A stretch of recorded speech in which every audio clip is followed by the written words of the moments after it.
जय हिंद दोस्तों। स्वागत है आपका लर्नर्स पॉइंट की करंट अफेयर सीरीज़ में। आज है 18 जून।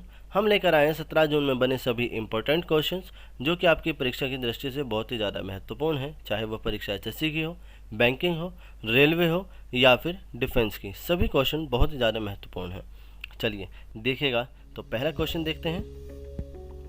संयुक्त राष्ट्र सतत विकास समाधान नेटवर्क के विशेषज्ञों द्वारा सतत विकास रिपोर्ट जारी की गई। दोस्तों, इसमें भारत की रैंकिंग क्या है? तो ध्यान रखिएगा, इसमें भारत की रैंकिंग 120वीं है, जो कि 165 देशों की बनाई गई थी। सोचिए, 165 देशों में 120वीं रैंक। दोस्तों, इससे पहले एसडीजी ने भारत के राज्यों के लिए एक रैंकिंग तैयार की थी, जिसमें टॉप किस राज्य ने किया था, ये आप हमें कमेंट करके ज़रूर बताएं। अगर बात की जाए खराब प्रदर्शन की, तो उसमें नीचे से जो टॉप किया है वो उत्तर प्रदेश और बिहार ने किया। चलिए इसके बारे में कुछ और फैक्ट जान लेते हैं। सतत विकास रिपोर्ट संयुक्त राष्ट्र सतत विकास समाधान नेटवर्क के विशेषज्ञों द्वारा तैयार और जारी की गई थी। सूचकांक तुलना करता है कि देश सतत विकास के लिए 2030 एजेंडा को कैसे लागू करते हैं। इस वर्ष फिनलैंड को सूचकांक में सर्वोच्च स्थान दिया गया था। एक नार्डिक देश पहली बार एसडीजी इंडेक्स में शीर्ष पर है। फिनलैंड तब भी शीर्ष पर है जब कोविड-19 ने दुनिया भर में सतत विकास प्रक्रिया को धीमा कर दिया। फिनलैंड के लिए क्या चुनौतियां रही हैं इसमें? तो देखिएगा, फिनलैंड जलवायु परिवर्तन के खिलाफ लड़ाई, सतत खपत, जैव विविधता के नुकसान का उन्मूलन, उत्पादन के तरीके आदि जैसी चुनौतियां हैं जिनका फिनलैंड को सामना करना पड़ा। इसके अलावा कोविड-19 महामारी ने सतत विकास को महत्वपूर्ण रूप से प्रभावित किया है। ये टॉप 10 देश हैं जिन्होंने एसडीजी की रिपोर्ट में अच्छे अंक हासिल किए हैं और एक अच्छा सम्मानजनक स्थान प्राप्त किया है। देखिएगा, पहला है Finland 85.9, Sweden 85.6, Denmark 84.9, Germany 82.5, Belgium 82.2, Austria 82.1, Norway 82, France 81.7, Slovenia 81.6, Estonia 81.6। Next question. 16 जून 2021 को विवाटेक के 5वें संस्करण में किसने अपना मुख्य भाषण दिया? तो दोस्तों, उनका नाम है नरेंद्र मोदी। जी हाँ दोस्तों, जो विवाटेक संस्करण है ये क्यों आयोजित किया जाता है? तो दुनिया भर में डिजिटलाइजेशन को सपोर्ट करने के लिए ये आयोजित किया जाता है। चलिए कुछ और फैक्ट जान लेते हैं। यह यूरोप में सबसे बड़े डिजिटल और स्टार्टअप कार्यक्रमों में से एक है। यह 2016 में शुरू किया गया था और हर साल पेरिस में हो रहा है। यह आयोजन पब्लिक्स ग्रुप द्वारा संयुक्त रूप से आयोजित किया जाता है, जो एक प्रमुख विज्ञापन और मार्केटिंग समूह है, और लेसिकॉज, जो फ्रांस में एक प्रमुख मीडिया समूह है। यह प्रौद्योगिकी, नवाचार और स्टार्टअप परिस्थितिकी तंत्र से हितधारकों को एक साथ लाता है। इस अवसर पर प्रदर्शनियों, पुरस्कारों, पैनल चर्चाओं और स्टार्टअप प्रतियोगिताओं का आयोजन किया जाता है। दोस्तों, इस अवसर पर अन्य प्रमुख वक्ता फ्रांस के राष्ट्रपति इमैनुअल मैक्रोन, स्पेन के प्रधानमंत्री पेड्रो साचेंज और विभिन्न यूरोपीय देशों के मंत्री और सांसद होंगे। इसमें एप्पल के सीईओ टिम कुक, माइक्रोसॉफ्ट के प्रेसिडेंट ब्रैड स्मिथ और फेसबुक के चेयरमैन मार्क जुकरबर्ग जैसे कॉर्पोरेट लीडर्स भी शामिल होंगे। दोस्तों, 2021 का इवेंट विवाटेक का 5वां संस्करण होगा। यह 16 से 19 जून के बीच आयोजित होने वाला है। प्रधानमंत्री श्री नरेंद्र मोदी ने 16 जून 2021 को शाम लगभग 4 बजे विवाटेक के 5वें संस्करण में मुख्य भाषण दिया। विवाटेक 2021 में मुख्य भाषण देने के लिए प्रधानमंत्री को सम्मानित अतिथि के रूप में आमंत्रित किया गया है। Next question. किसने एक नई पहल शुरू की है? इसे रिपोर्ट करें, इसे साझा ना करें। Who has launched a new initiative? Report it, don't share it। तो दोस्तों, उस कंपनी का नाम है फेसबुक। दोस्तों, फेसबुक ने एक नई पहल report it don't share it नाम से शुरू की, जिसमें चाइल्ड हरेसमेंट को जो फैलाया जाता है, ये समझकर कि हम एक हमदर्दी के बतौर से फैला रहे हैं, तो वो ना किया जाए, बस उसे रिपोर्ट किया जाए, उसे शेयर ना किया जाए। चलिए कुछ और फैक्ट जान लेते हैं इसके बारे में। सोशल मीडिया की दिग्गज कंपनी फेसबुक ने एक नई पहल report it don't share it शुरू की, जो लोगों को अपने प्लेटफॉर्म पर बाल शोषण सामग्री की रिपोर्ट करने के लिए प्रोत्साहित करती है और इसे साझा नहीं करने के लिए प्रोत्साहित करती है। पहल report it not share it Aarambh India Initiative, Cyber Peace Foundation और अर्पण जैसे नागरिक समाज संगठनों के सहयोग से है। नेक्स्ट क्वेश्चन, भारत का पहला ग्रीन फंगस मामला किस राज्य में कोविड रिकवर्ड रोगी में रिपोर्ट किया गया है? जी हाँ दोस्तों, लगता है कि कोविड-19 इंद्रधनुष के सभी रंगों को लेकर एक नई बीमारी बनाने के फिराक में है। जैसे पहले ब्लैक फंगस आया, फिर वाइट फंगस, येलो फंगस और अब एक नया फंगस निकल कर आया है ग्रीन फंगस। तो दोस्तों ये कहाँ से निकला है? तो ये मध्य प्रदेश से निकला है। चलिए कुछ और फैक्ट जान लेते हैं इसके बारे में। एक 34 वर्षीय मरीज को ग्रीन फंगस संक्रमण का पता चलने के बाद सोमवार को इंदौर के एक निजी अस्पताल से मुंबई के हिंदुजा अस्पताल में ले जाया गया, जो संभवतः देश में इस तरह का पहला मामला है। इन्हें 90% फेफड़ों में संक्रमण था। निदान के दौरान इनके फेफड़ों में हरे कवक का पता चला, जो म्यूकोमॉर्कोसिस या ब्लैक फंगस से अलग है। काले, सफ़ेद और पीले फंगस के मामलों के बीच मध्य प्रदेश में 15 जून को एक 34 वर्षीय मरीज में हरे रंग की फंगस का मामला पाया गया। रोगी को कोविड-19 के लिए भी निदान किया गया था और अब कवक के आगे के इलाज के लिए मुंबई ले जाया गया है। दोस्तों, डॉक्टरों का कहना है कि एमपी में ये पहला मामला है और नाम इसलिए रखा गया है क्योंकि परीक्षण के दौरान लैब में हरा रंग दिखाई दिया है। चलिए मध्य प्रदेश के बारे में थोड़ा और जान लेते हैं। तो इसकी राजधानी भोपाल है। राज्यपाल आनंदीबेन हैं, जो कि उत्तर प्रदेश के भी राज्यपाल हैं। मुख्यमंत्री शिवराज सिंह चौहान जी हैं। लोकसभा की सीटें 29 हैं, राज्यसभा की 11 और विधानसभा सीटें 230 हैं। दोस्तों अगर बात की जाए राष्ट्रीय उद्यान की, तो यहाँ पन्ना, वन विहार, सतपुड़ा, संजय, माधव, कान्हा, जीवाश्म, दिनसोर जीवाश्म, बांधवगढ़ और इंदिरा प्रियदर्शनी पेंच के नाम से बहुत सारे राष्ट्रीय उद्यान हैं। नेक्स्ट क्वेश्चन, जिम्बाब्वे के उपन्यासकार ने पेन पेंटर पुरस्कार 2021 जीता, उसका नाम क्या है? तो दोस्तों उनका नाम है तित्सी डागरेम्बगा। चलिए कुछ और फैक्ट जान लेते हैं इनके बारे में।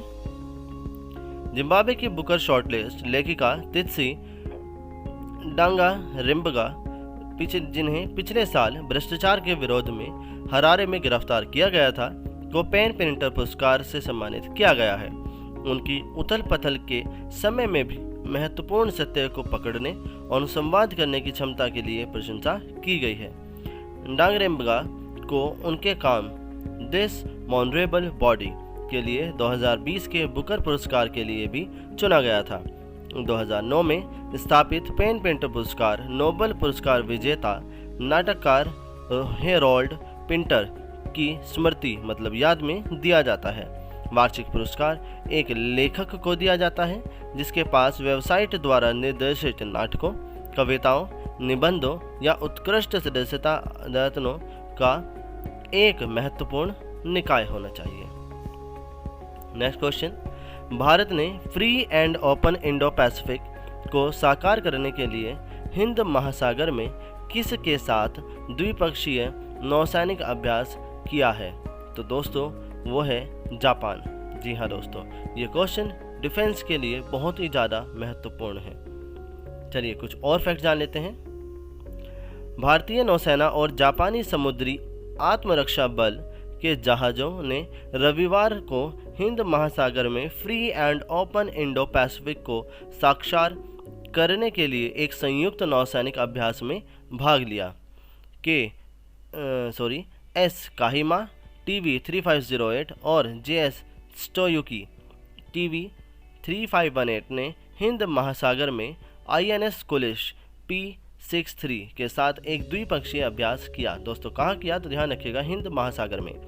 पिछले साल सितंबर के महीने में भारतीय नौसेना और JMSGF ने 3 दिवसीय नौसैनिक अभ्यास JIMEX 2020 का आयोजन किया था। यह भारत जापान समुद्री द्विपक्षीय अभ्यास GMAX का चौथा संस्करण है। नेक्स्ट क्वेश्चन, मरुस्थलीकरण, भूमि क्षरण और सूखे पर संयुक्त राष्ट्र के उच्च स्तरीय संवाद को वस्तुतः किसने संबोधित किया? तो दोस्तों उनका नाम है नरेंद्र मोदी। प्रधानमंत्री नरेंद्र मोदी ने कहा है कि पिछले 10 वर्षों में भारत में 30 लाख हेक्टेयर वन क्षेत्र जोड़ा गया है। उन्होंने कहा है कि इससे संयुक्त वन क्षेत्र देश के कुल क्षेत्रफल का लगभग 1/4 हो गया है। दोस्तों कितना हो गया है? तो 1/4। प्रधानमंत्री वसुधैव मरुस्थलीकरण, भूमि क्षरण और सूखे पर संयुक्त राष्ट्र के उच्च स्तरीय संवाद को संबोधित कर रहे थे। गुजरात में कच्छ के रण में बन्नी क्षेत्र यह दर्शाता है कि कैसे भूमि की बहाली अच्छी मिट्टी के स्वास्थ्य, भूमि उत्पादकता में वृद्धि, खाद्य सुरक्षा और बेहतर आजीविका का एक अच्छा चक्र शुरू कर सकती है। भूमि क्षरण विकासशील देशों के लिए एक विशेष चुनौती है। दक्षिण सहयोग की भावना से भारत साथी विकासशील देशों को भूमि बहाली रणनीति विकसित करने में सहायता कर रहा है। भूमि संरक्षण के मुद्दों के प्रति वैज्ञानिक दृष्टिकोण को बढ़ावा देने के लिए भारत में उत्कृष्टता केंद्र स्थापित किए जा रहे हैं। दोस्तों नरेंद्र मोदी ने कहा है कि भारत 2030 तक 2.6 करोड़ हेक्टेयर खराब भूमि को बहाल करने की दिशा में काम कर रहा है और साथ ही विकासशील देशों को भूमि पुनर्स्थापन रणनीति विकसित करने में सहायता कर रहा है। तो दोस्तों ध्यान रखिएगा कितनी? तो 2.6 करोड़ हेक्टेयर। ये बहुत ही इंपॉर्टेंट क्वेश्चन है। मरुस्थलीकरण का मुकाबला करने के लिए संयुक्त राष्ट्र सम्मेलन विश्व स्तर पर 2 अरब हेक्टेयर से अधिक भूमि क्षेत्र का 5वां हिस्सा सभी कृषि भूमि के आधे से अधिक सहित निर्मित है। हर साल 12 मिलियन हेक्टेयर से अधिक भूमि मरुस्थलीकरण, भूमि क्षरण और सूखे के कारण नष्ट हो जाती है। शुष्क भूमि क्षरण के कारण दुनिया का सालाना 24 अरब टन उपजाऊ मिट्टी खो जाती है। दोस्तों कुछ और फैक्ट जान लेते हैं। United Nations Convention to Combat Desertification. दोस्तों इसका जो कॉन्टेस्ट है वो एनवायरमेंटलिज्म डिस्ट्रिफिकेशन है। ड्राफ्टिंग जो इसकी हुई थी जब ये बना था तो 17 जून 1994 में बना था। साइन कब हुआ था? तो 14 अक्टूबर 1994 टू 13 अक्टूबर 1995। और लोकेशन मतलब कहाँ स्थित है? तो पेरिस फ्रांस में, न्यूयॉर्क यूनाइटेड स्टेट। इफेक्टिव कब से हुआ था? तो 26 दिसंबर 1996। और condition rectification by 50 states. Depository secretary general of the United Nations. Next देखते हैं। जय प्रौद्योगिकी कंपनी माईलैब डिस्कवरी सॉल्यूशन के नए ब्रांड एम्बेसडर के रूप में किसे नियुक्त किया गया है? तो दोस्तों उनका नाम है अक्षय कुमार। चलिए कुछ और फैक्ट जान लेते हैं। बॉलीवुड सुपरस्टार अक्षय कुमार को बायोटेक्नोलॉजी कंपनी माईलैब डिस्कवरी सॉल्यूशन का एक नया ब्रांड एम्बेसडर नियुक्त किया गया है। यह घोषणा पुणे स्थित फर्म द्वारा देश की पहली कोविड-19 स्वयं परीक्षण किट कोविशील्ड लॉन्च करने के कुछ दिनों बाद आई है। अक्षय के साथ साझेदारी का उद्देश्य माईलैब के उत्पादों और किट जैसे कोविशील्ड के बारे में जागरूकता पैदा करना है। यह आपको कोविड-19 के लिए घर आधारित रैपिड एंटीजन परीक्षण किट के बारे में जानने की आवश्यकता है कि ये क्या है और कैसे काम करेगी। तो देखिएगा दोस्तों, माईलैब डिस्कवरी सॉल्यूशन लिमिटेड पुणे द्वारा निर्मित घर आधारित रैपिड एंटीजन परीक्षण किट को ICMR द्वारा मान्यता और अनुमोदित किया गया है। इस तीव्र प्रतिजन परीक्षण के लिए केवल एक नाक के स्वाब की आवश्यकता होगी। किट का नाम कोविशील्ड TM पैथोकैच कोविड-19 OTC एंटीजन LF डिवाइस है। माईलैब के बारे में कुछ और फैक्ट जान लेते हैं कि माईलैब डिस्कवरी सॉल्यूशन प्राइवेट लिमिटेड एक भारतीय आणविक जीव विज्ञान कंपनी है जो मानव निदान, खाद्य सुरक्षा, कृषि और पशु चिकित्सा में उपाय किए जाने वाले परीक्षणों के विकास और व्यवसायीकरण करती है। विश्वसनीय, समय पर और कार्रवाई योग्य परिणाम प्राप्त करने के लिए प्रयोगशालाओं को सशक्त बनाना इनका उद्देश्य है। दोस्तों इनका जो प्रधान कार्यालय है वो पुणे में है। कार्यकारी निदेशक श्री शैलेंद्र कबाड़ा हैं। प्रधान निदेशक श्री हंसमुख रावली हैं और सीईओ और निदेशक श्री राहुल पाटिल हैं। चलिए नेक्स्ट क्वेश्चन देखते हैं। फाइबर और खनिज समृद्ध जलगांव केला की खेप दुबई को किस राज्य से निर्यात की गई है? तो दोस्तों उस राज्य का नाम है महाराष्ट्र। जी हाँ दोस्तों, पहले चीकू, फिर लीची और अब केला भी, जो कि जीआई टैग के थ्रू दूसरे देशों में निर्यात किया जा रहा है। चलिए कुछ और फैक्ट जान लेते हैं। फाइबर और खनिज समृद्ध जलगांव केला की खेप 16 जून 2021 को दुबई को निर्यात की गई थी, जो निर्यात का एक बड़ा बढ़ावा देता है। दोस्तों इस केले की खासियत है कि यह हल्का सा नमकीन है, जो कि इसे अन्य केलों से अलग बनाता है। जलगांव केला महाराष्ट्र के जलगांव जिले से भौगोलिक संकेत जीआई टैग प्रमाणित कृषि उत्पाद है। 22 मीट्रिक टन जलगांव केला तंदावली गांव के प्रगतिशील किसानों से मंगवाया गया था। यह गांव महाराष्ट्र के जलगांव जिले का एक हिस्सा है। जलगांव जिला कृषि निर्यात नीति के तहत एक पहचाना गया केला समूह है और इसे महाराष्ट्र का बनाना शहर कहा जाता है। यह राज्य में केले की कुल उत्पादन में 2/3 का योगदान देता है। जी हाँ, जानते हैं क्या है जीआई टैग? तो भौगोलिक संकेत जीआई टैग एक कृषि, प्राकृतिक या निर्मित उत्पाद जैसे हस्तशिल्प और औद्योगिक सामान को दिया जाता है जो निश्चित भौगोलिक क्षेत्र से उत्पन्न होता है। टैग गुणवत्ता और विशिष्टता का आश्वासन प्रदान करता है, मतलब कि एक ब्रांडिंग ही है जो अनिवार्य रूप से इसके मूल स्थान से जुड़ा हुआ है। मतलब जो ब्रांडिंग है ये बताएगा कि ये केला या कोई भी चीज़ कहाँ स्पेशली कहाँ पाई जाती है। प्रमुख केला उत्पादक राज्य गुजरात, आंध्र प्रदेश, केरल, उत्तर प्रदेश, तमिलनाडु, महाराष्ट्र, बिहार और मध्य प्रदेश हैं। चलिए कुछ और फैक्ट जान लेते हैं इसके बारे में कि इसकी राजधानी मुंबई है। राज्यपाल भगत सिंह कोश्यारी जी हैं। मुख्यमंत्री उद्धव ठाकरे जी। लोकसभा सीटें 48 हैं। राज्यसभा सीटें 19 हैं। विधानसभा सीटें 288 हैं। विधान परिषद की सीटें 78 हैं। बात की जाए अगर राष्ट्रीय उद्यानों की तो दोस्तों यहाँ पर चंदोली, गूगामल, नवागांव, पैंच, संजय गांधी, ताड़ोपा आदि कई सारे राष्ट्रीय उद्यान हैं। चलिए नेक्स्ट क्वेश्चन। हाल ही में विश्व स्वास्थ्य संगठन WHO के मानद सदस्य के रूप में किसे नियुक्त किया गया है? तो दोस्तों उनका नाम है मुकेश शर्मा जी। चलिए कुछ और फैक्ट जानते हैं इनके बारे में। IIT कानपुर के एक संकाय मुकेश शर्मा को विश्व स्वास्थ्य संगठन WHO के वैश्विक वायु प्रदूषण और स्वास्थ्य तकनीकी सलाहकार समूह के मानद सदस्य के रूप में नियुक्त किया गया है। तकनीकी सलाहकार समूह के सदस्यों को दुनिया भर में चुना जाता है और महानिदेशक WHO द्वारा नियुक्त किया जाता है। IIT कानपुर में सिविल इंजीनियरिंग विभाग से जुड़े और वायु गुणवत्ता विशेषज्ञ शर्मा ने नीतिगत जुड़ाव के साथ कठोर शोध किया है। थैंक यू दोस्तों, अगर वीडियो पसंद आए तो लाइक ज़रूर कीजिएगा।